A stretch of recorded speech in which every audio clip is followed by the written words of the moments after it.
voici, presque un siècle après nos prédécesseurs, nos maîtres, ceux qui ont ouvert la voie de la Renaissance française, nous voici au pied de Jeanne. À prendre le relais, les plus jeunes et les moins jeunes. À prendre le relais d'une aventure qui est une aventure sérieuse, une aventure grave, une aventure profonde, parce que c'est celle du relèvement de tout un pays. Si nous sommes ici, ensemble, au cœur de Paris, au pied de celle qui avait tant voulu entrer dans Paris et qui a dû, blessé, s'arrêter à la porte et dont le roi a attendu 7 ans pour venir après, mais qui avait prédit que Paris reviendrait au roi et que le royaume entier reviendrait. Nous sommes au pied de celle qui a cru au moment où plus personne ne croyait. Au moment où toutes les élites, non seulement de la France, mais du monde et de la chrétienté, avaient fait le deuil du royaume de France, avaient décidé qu'il était plus sage, que le royaume de France n'exista plus, et qui, du haut de ses 17 ans, général d'armée à 17 ans, du haut de ses 17 ans, animé par le Conseil céleste, a décidé contre l'établissement mondial qu'il en serait autrement, et que le royaume de France, le saint royaume de France, reprendrait sa place au cœur des nations et ensuite à la tête des nations. Mes chers amis, nous sommes exactement dans une situation analogue à celle dans laquelle se trouvait le royaume quand Jeanne est arrivée à Chinon. Nous sommes dans la même situation, mais nous avons aussi les mêmes atouts. C'est-à-dire qu'il y a toujours, au-dessus de la France et du monde, celui qui est le créateur, l'ordonnateur et le roi de la France et du monde, notre Seigneur Jésus-Christ, roi de France. Il y a toujours, et maintenant beaucoup plus puissante qu'encore qu'elle ne l'était, au temps de Charles VII, il y a la sainte de la patrie, dont la France entière a dû reconnaître qu'elle lui devait son existence dans l'histoire, et qui aujourd'hui, je dis bien aujourd'hui, avec nous, avec vous, dans l'immense mystère de la communion des saints, est plus présente encore pour le salut de la France qu'elle l'était il y a 5 siècles. Alors nous n'avons pas le droit de traiter cette affaire du royaume de France n'importe comment. Nous devons nous dire que ce n'est pas l'espace d'un moment, l'espace d'un matin, l'espace d'un défilé, mais que ce défilé est le signe de toute notre vie. Que ce que nous demande le royaume de France aujourd'hui, et dans les jours qui viennent, et dans les années qui viennent, et je parle pour les plus jeunes, c'est l'engagement de toute une vie.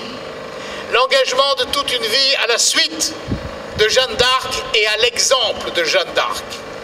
Jeanne d'Arc, sainte Jeanne d'Arc, vous avez montré dans l'histoire universelle une sainteté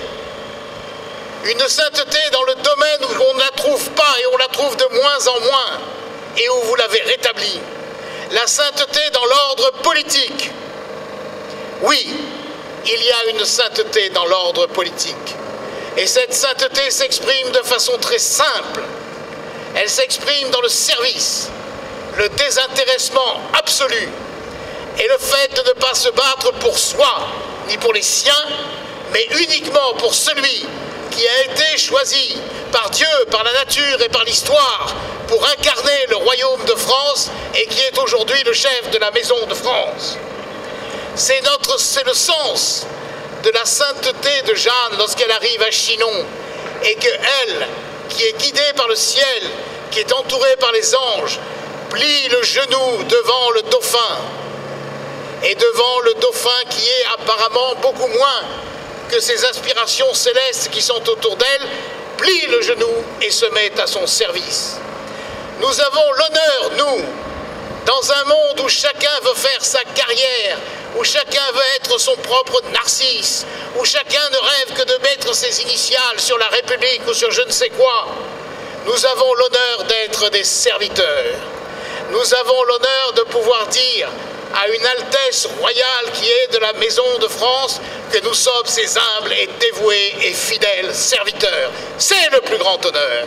C'est l'honneur de la sainteté en politique. Elle a installé la sainteté au cœur de la vie militaire. Elle a été le dernier et le plus grand chevalier de toute l'histoire de la chevalerie.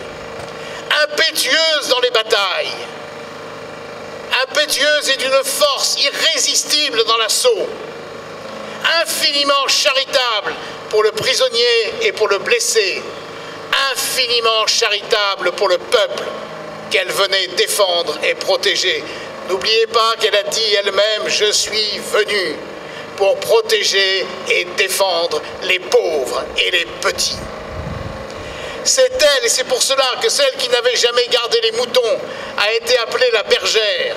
Elle est parce qu'elle est la véritable bergère, parce qu'elle est le véritable pasteur, celui qui donne sa vie pour ses brebis.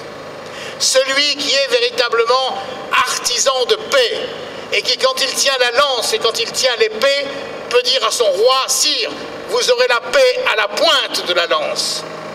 Parce que l'honneur militaire, c'est d'installer la paix.